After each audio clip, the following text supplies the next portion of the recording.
Hello everyone, आपका स्वागत है आपके चैनल पे।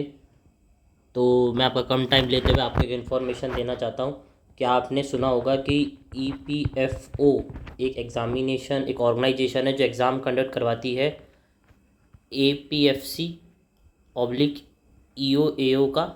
तो ये इसके बारे में तो सब डिस्कशन कर रहे हैं कि भाई इसका, क्योंकि क्या है कि इसका जो रिवर्ट है वो आ गया है, तो इसकी वैकेंसी आने ही वाली है ऑलमोस्ट।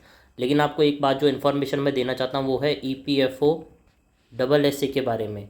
ये जो है ये एक लेवल 5 की जॉब है, ठीक है। और ये एक बहुत अच्छा जॉब है क्योंकि जो बैंकिंग एस्पिरेंट है ना वो भी इसको देते हैं, और सीजीएल के जो एस्पिरेंट है ना वो भी इस एग्ज़ाम को देते हैं। ये एक लेवल 5 में बहुत अच्छी जॉब है कि अगर आप बैंकिंग में क्लर्क की प्रिपरेशन कर रहे हैं तो क्लर्क के प्रिपरेशन के लिए, जैसे क्लर्क में और बैंकिंग में आपने देखा होगा वर्कलोड बहुत ज़्यादा है, तो ये उसमें इसमें वर्कलोड है ना इससे कम होता है। और इसमें आपको एक हर सैटरडे संडे ऑफ मिलता है।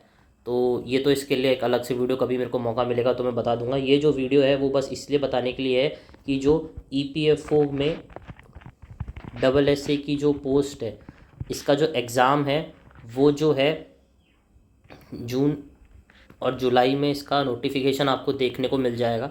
इसका जो नोटिफिकेशन है वो जून और जुलाई में देखने को मिल जाएगा। और जो मैं आपको एक बात इसके अंदर बताना चाह रहा था कि जो लास्ट टाइम इसका जो एग्ज़ाम हुआ था ना वो एनटीए ने कंडक्ट किया था। लेकिन क्या हुआ है कि इस बार एनटीए इस एग्ज़ाम को नहीं कंडक्ट करेगा। इस बार इस एग्ज़ाम को एनटीए कंडक्ट नहीं करके इस बार इसको कंडक्ट करेगा आईबीपीएस। इस एग्ज़ाम को आईबीपीएस कंडक्ट करेगा। तो जो इस बार इसका पैटर्न होगा, तो जो इसका पूरा पैटर्न होगा वो बैंकिंग पैटर्न के ऊपर होगा, क्योंकि हमें पता है आईबीपीएस जब वो बैंकिंग पैटर्न पे एग्ज़ाम लेती है। लास्ट टाइम जब इसका एग्ज़ाम हुआ था 2023 में हुआ था, तो 2023 में इसका जो था वो एसएससी के पैटर्न पे एग्ज़ाम था, है ना। जिसको अभी आपने देखा होगा कि जो लास्ट थर्ड वेटिंग लिस्ट है इसकी वो आ चुकी है, और थर्ड वेटिंग लिस्ट के आने के बाद इन्होंने फाइनल रिज़ल्ट जो है वो डिक्लेयर कर दिया है। तो जो फाइनल रिज़ल्ट डिक्लेयर कर दिया है ना उसके बाद अब इसमें इन्होंने वैकेंसी जो है वो आईबीपीएस के थ्रू भरी जाएगी, और ये जून जुलाई में इसका एग्ज़ाम होने वाला है। इसका नोटिफिकेशन आएगा, माय बैड। इसका जो नोटिफिकेशन है वो जून जुलाई में आपको इसका नोटिफिकेशन देखने को मिल जाएगा।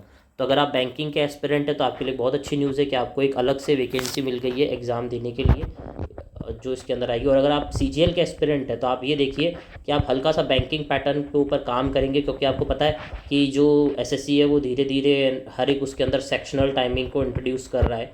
तो हम सेक्शनल टाइमिंग को इंट्रोड्यूस कर रहे हैं, तो क्यों ना हम धीरे धीरे हम भी इस चीज़ की प्रैक्टिस करे जाए। देखो ओवरऑल क्या है, एट द एंड जो गवर्नमेंट का जो जो माइंडसेट है वो ये है कि है ना इसको कॉमन एंट्रेंस टेस्ट की तरफ लेके जाना है। जो अपन ने देखा था ना कि कॉमन एंट्रेंस टेस्ट बना रहा है, तो थोड़ा सा कॉमन एंट्रेंस टेस्ट लिया जाएगा, फिर उसके बाद एक बैंकिंग में जिसको जाना हो वो बैंकिंग में चला जाएगा। तो धीरे धीरे गवर्नमेंट क्या कर रही है कि अपने हर थोड़ा थोड़ा स्लाइटली चेंज करके आपका एक कॉमन एग्ज़ाम बना रही है। तो आपने देखा होगा कि थोड़ा सा सीजीएल के अंदर एसएससी अपने पैटर्न में चेंज कर रही है ना, सेक्शनल टाइमिंग ले आई। और जो बैंकिंग है उसके अंदर भी धीरे धीरे हल्का हल्का पैटर्न में चेंज हो रहा है। तो धीरे धीरे ही करके कॉमन ग्राउंड बनेगा, और उसके बाद फिर कॉमन एंट्रेंस टेस्ट अपने आप से स्टार्ट कर देगी गवर्नमेंट। तो ये कर रही है। तो अगर आप एसएससी के एस्पिरेंट हैं तो आप हल्का सा अपनी पढ़ाई में चेंज करके इस एग्ज़ाम को दे सकते हैं। और अगर आप बैंकिंग के एस्पिरेंट हैं तो आपके लिए तो ये वंडरफुल अपॉर्चुनिटी है कि आप इस एग्ज़ाम को दे सकते हैं, क्योंकि इसके अंदर बहुत अच्छी वैकेंसी आती है और एक ट्रांसफरेबल जॉब है। ज़्यादातर बच्चों को लगता है ये ट्रांसफरेबल जॉब नहीं है, तो ये आपका मानना गलत है। ये ट्रांसफरेबल जॉब है। इस डिपार्टमेंट में ईपीएफओ में ट्रांसफ़र जो पॉलिसी है वो स्टार्ट हो चुकी है। तो आप इस एग्ज़ाम की तैयारी करें, और इस एग्ज़ाम के बारे में मैं आपको जो न्यूज़ है, अपडेट है वो देता रहूँगा। तो कृपया इस चैनल को सब्सक्राइब कर लीजिए। Thank you.